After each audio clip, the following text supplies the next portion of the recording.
नमस्कार दोस्तों, मैं कुंज बिहारी सिंह और आप देख रहे हैं आपका अपना चैनल कुंजी। दोस्तों, हाल ही में बिहार सरकार की तरफ से एक बड़ी घोषणा हुई है चकबंदी यानी सर्वे को लेकर। आइए जानते हैं कि ये सर्वे कब से होगा, इसमें क्या क्या दस्तावेज लगेंगे और ये दस्तावेज को लेकर कहाँ जमा करना। इससे पहले आपसे एक अनुरोध है कि अगर आपको मेरा वीडियो अच्छा लगे इस वीडियो को शेयर, सब्सक्राइब और लाइक करें, ताकि आने वाले समय में हर एक वीडियो आपके पास सबसे पहले पहुँचे और मुझे भी वीडियोज बनाने में दिलचस्पी बना रहे। दोस्तों, बिहार सरकार के द्वारा बिहार भूमि सर्वेक्षक सुधार की शुरुआत बहुत पहले ही हुई थी, लेकिन कुछ ही जिलों में सर्वेक्षक पूरा हो पाया था और बाकी जिले में सर्वेक्षक होना बाकी था। इसलिए अब बाकी जिलों में सर्वेक्षक कराए जा रहे हैं। इसके तहत सभी जिलों में सर्वेक्षक करने के बाद जमीन को उसके असली मालिक के नाम पर रजिस्टर कर दिया जाएगा, क्योंकि राज्य में 95% जमीनें ऐसी हैं जो दादा परदादा या पिता के नाम पर दर्ज हैं और उनकी मृत्यु हो चुकी है। ऐसे में अगर ज़मीन उनके नाम पर नहीं है तो आज के समय में एलपी या ज़मीन खरीद बिक्री में भी उन्हें काफ़ी सारी समस्याओं का सामना करना पड़ रहा है। इस सब को देखते हुए सरकार के द्वारा चकबंदी करा के उनके असली मालिक के नाम पर ज़मीन को रजिस्टर कर दिया जाएगा। इस वीडियो में हम आगे ये भी कवर करेंगे कि आपको चकबंदी अपने नाम पे करवाने के लिए, अपना ज़मीन अपने नाम पे करवाने के लिए आपको कौन कौन से दस्तावेज अभी से ही बनवा के अपने पास रखने होंगे। आइए पहले जानते हैं ये चकबंदी पुनः कब से शुरू हो रहा है। हाल ही में एक पेपर कटिंग के माध्यम से ये सूचना प्राप्त हुई है कि जमीन की मौजूदा 177 श्रेणियों के आधार पर होगा सर्वे। राज्य के सभी 45,000 से अधिक गांव में जमीन के सर्वे की प्रक्रिया 20 अगस्त के बाद शुरू होने जा रही है। इसमें जमीन पर मौजूद संरचनाओं या वर्तमान भौतिक स्वरूप के आधार पर इन्हें श्रेणीबद्ध किया जाएगा। इसके लिए 177 विभिन्न विशिष्टताओं से संबंधित एक विशेष सूची तैयार की गई है। इससे यह स्पष्ट हो जाएगा कि जमीन की प्रकृति क्या है। जमीन पर किसी तरह की संरचना या अन्य कोई चीज मौजूद है तो उसका भी उल्लेख सर्वे में किया जाएगा। यानी कि अगर आपका जमीन पहले बंजर था, खाली था और अब आपने उस पर घर बना लिया है, पेड़ लगा लिया है, बागान लगा लिया है, तो इस सर्वेक्षण में उसे भी उल्लेख कर दिया जाएगा। अगर किसी जमीन पर कोई भवन, कच्चा मकान, स्कूल, हॉस्पिटल, किसी तरह का केंद्र, तालाब, पोखर, जंगल, पेड़ पौधे, बगीचा, कुआं, नलकूप, पठार जैसी अन्य किसी तरह की संरचना होगी तो उसका स्पष्ट रूप से उल्लेख किया जाएगा। इसमें यह भी दर्ज होगा कि जमीन खाली है तो यह खेती योग्य है या बंजर है या रेतीली जैसी जानकारियां भी रहेगी। अगर आपका जमीन बंजर है या रेतीली है तो उसको स्पष्ट रूप से सर्वेक्षण में बता दिया जाएगा कि ये जमीन जो है बंजर है या रेतीली है।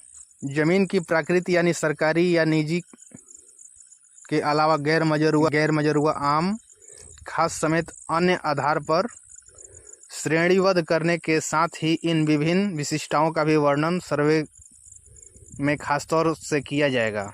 इस पेपर के कटिंग में यह भी बताया गया है अगर आपके पास सभी डॉक्यूमेंट मौजूद हैं तो सरकार के द्वारा एक भू नक्शा सॉफ्टवेयर बनाया जा रहा है जिस पर आप ऑनलाइन डॉक्यूमेंट भी अपलोड कर सकते हैं। अब आइए आगे बात करते हैं रैयत किसान के क्या कर्तव्य हैं और उन्हें क्या क्या डॉक्यूमेंट कहाँ जमा करना पड़ेगा। सर्वप्रथम किश्तवार एवं खानापुरी के समय रैयत को यथासंभव जमीन पर उपस्थित रहना चाहिए। जब आपके मौजा का चकबंदी हो रहा है तो सर्वप्रथम रैयत किसान का कर्तव्य है कि वो अपने जमीन के पास उपस्थित रहें। जरूरत पड़ने पर सरजमीन पर भी घूमकर अपनी जमीन की चौहद्दी बताना चाहिए। अपनी जमीन की मेड़ को ठीक ठाक बना दें और उसे सीमांकित कर लें। जमीन का विवरण चौहद्दी के साथ प्रपत्र 2 में खेसरावार भरकर शिविर में जमा कर दें।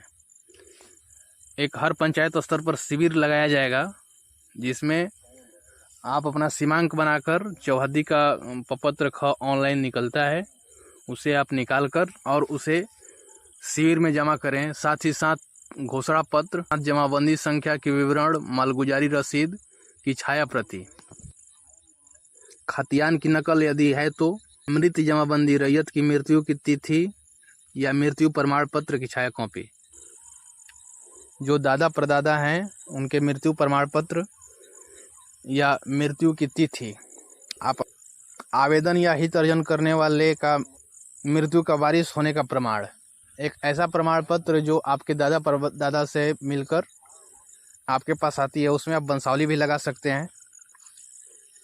अगर आप कोई ज़मीन पर रह रहे हैं, सक्षम न्यायालय का आदेश हो तो उसकी सच्ची प्रति लगा सकते हैं।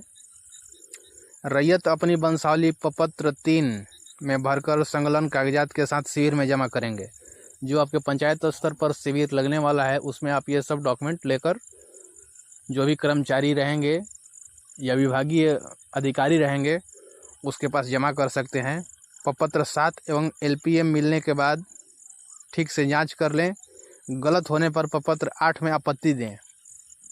सुनवाई के दौरान ससमय उपस्थित होकर अपना पक्ष रखें। प्रारूप अधिकार अभिलेख मानचित्र की जांच कर लें। गलती हो तो प्रपत्र 14 में आपत्ति दायर करें। अंतिम रूप से तैयार अधिकार अभिलेख एवं मानचित्र का अवलोकन कर लें। गलत हो तो प्रपत्र 21 में आपत्ति दें। अधिकार अभिलेख यानी खतियान की एक प्रति हाल ही में एक पेपर कटिंग के माध्यम से सूचना मिली। अगले वर्ष जुलाई में पूरा होगा कार्य। हर जमीन पर होगा अलग खतियान, यानी कि ये 2025 जुलाई तक कार्य चलने वाला है। इसी के साथ अगर आपके दादा परदादा के नाम पर ज़मीन है तो आप अभी से ही जिसके नाम से ज़मीन शुरू है वहाँ से लेकर अपने नाम तक एक मुखिया से या सरपंच से वंशावली बना लें। उस वंशावली को लेकर कोर्ट अफिडेविट तैयार करने के बाद CO ऑफिस में वंशावली के लिए आवेदन कर दें। सभी जांच करने के बाद 15 से 20 दिन के अंदर आपको वंशावली बनाकर मिल जाएगा। अगर आपको वंशावली फॉर्म भरने में कोई दिक्कत आ रही है तो हम अगले वीडियो में एक फॉर्म भरकर आपको स्टेप बाय स्टेप दिखा देंगे। तब तक के लिए धन्यवाद। फिर मिलते हैं एक नए वीडियो में।